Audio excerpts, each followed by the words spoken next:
曹丕篡汉称帝之后不久，刘备也在成都建立了蜀汉政权。那么之后他为何不去北伐攻打曹魏，而是不听众人的劝阻，非要发兵攻打孙权？猛将张飞又是因何被杀的呢？本期视频我们就一起走进刘备在成都称帝及张飞惨遭杀害。220年12月11日，曹丕代汉称帝，建立曹魏，汉献帝刘协被封为山阳公。等消息传到蜀地，就变成了汉献帝刘协已被曹丕给谋害了。既然汉朝皇帝已死，刘备又不可能向曹丕称臣，于是他在成都为汉献帝举行了发丧仪式后，于第二年，也就是221年的5月15日，刘备在成都的武丹山登基称帝。武丹山位于成都市老城区西北角的北教场内，它并不是一座山，而是一个高约20米、宽40米、长100余米的小土丘。由于刘备自称中山靖王之后是汉室的延续，因此他依然沿用汉的国号。由于政权在蜀地，所以后人便称其为蜀汉。他任命诸葛亮为丞相，许靖为司徒，并设置百官，建立宗庙。6月19日，他将吴氏封为皇后，刘禅被封为皇太子。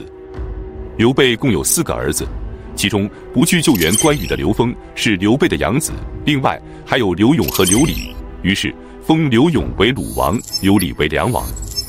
同年7月，刘备便以为关羽报仇为名，准备发兵征伐东吴。赵云得知后，连忙前来劝谏说，国贼是曹操，并不是孙权，只要灭了曹魏，孙权自然就会前来臣服。如今曹丕篡汉称帝，引起了很大的公愤，我们应该利用民情，立即攻占关中，然后占据黄河和渭水上游，到时候关东义士必将裹粮策马前来迎接王师。如果现在放置曹魏不管，反而先去攻打东吴，双方一旦开战就很难停止，这可不是上策呀。可是愤怒的刘备根本听不进去赵云的劝谏，依然执意东征。他让诸葛亮留守成都，赵云镇守江州，他亲自率领大军前去攻伐孙权，同时他让张飞从阆中发兵前往江州与自己会合。然而就在大军准备出发之时，张飞却被部下的将领给杀害了，这到底是怎么回事呢？我们之前讲过，张飞与关羽的性格不同，关羽能够很好的善待士兵，但他对士大夫却极为专横，而张飞则反之，他对士大夫们极为尊重，却经常打骂和惩处士兵。刘备曾经告诫张飞说，你经常鞭打将士，可还是要让他们侍奉你左右，这是取货之道啊，但张飞压根听不进去。果然，张飞在发兵之前，其属下的将领张达和范强便将其给谋杀了。之后，两人带着张飞的首级前去投奔了孙权。就这样，关羽和张飞都因为性格的缺陷害死了自己，刘关张3兄弟现在只剩下了刘备一人。他在得知张飞遇害的消息后大为悲痛，对孙权的仇恨更是不共戴天。孙权得知刘备准备发兵攻打东吴后，非常的担心，立即派遣使者向刘备请和，可刘备愤然拒绝，是要拿回荆州，并为关羽报仇。南郡太守诸葛瑾也给刘备写信说，陛下和关羽的关系确实亲密，可是与陛下和先帝之间的亲密程度相比，哪个大哪个小呢？荆州的大小与海内各州相比，又孰大孰小？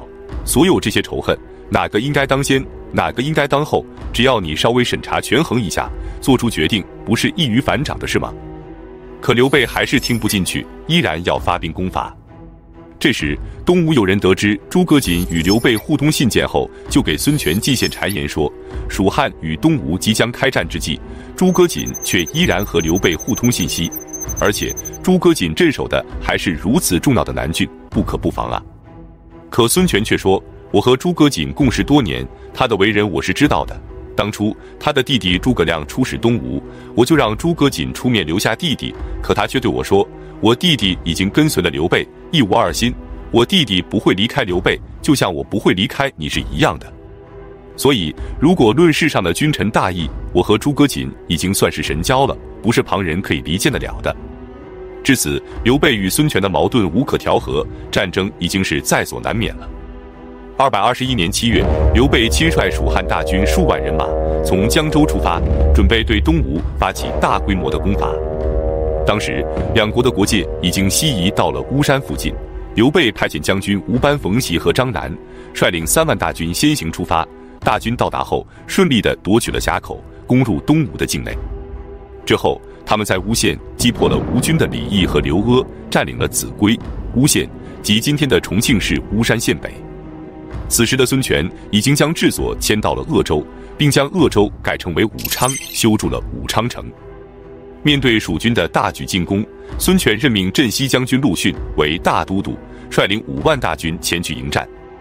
同时，为了稳住曹魏，避免两线作战，立即派遣使者将于禁等人送回许都，请求成为曹魏的藩属，向曹丕称臣。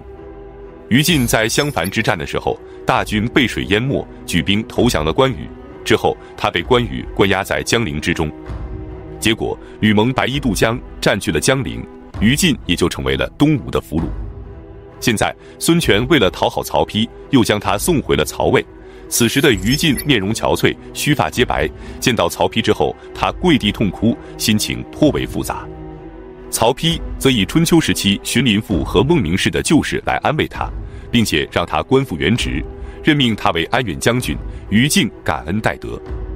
之后，曹丕让他前往曹操的陵墓拜谒曹操，然而他却派人提前在曹操陵墓的墙壁上画了一幅画。此画的内容是襄樊之战的场景，关羽高高在上，庞德怒目而对，而于禁则对关羽俯首投降。当于禁来到曹操陵墓，看到此画的时候，既羞愧又恼怒，不久之后就郁郁而终了。对于曹丕的这种做法，着实令人唏嘘。对于被曹操称为生子当如孙仲谋的孙权前来称臣，曹丕非常高兴，大臣们也纷纷前来祝贺。但刘烨认为孙权是逼不得已才来称臣的，并没有臣服之心。他建议曹丕应该举全国之力，配合刘备一起灭了东吴，之后只要再灭了刘备，便可天下一统。然而曹丕不但不听，还将孙权册封为吴王，加九锡，领荆州牧。就这样，孙权与曹魏交好，然后他便可以放心大胆地迎战刘备了。夷陵之战正式开始。那么夷陵之战的具体战争过程是怎样的呢？我们下期接着讲述。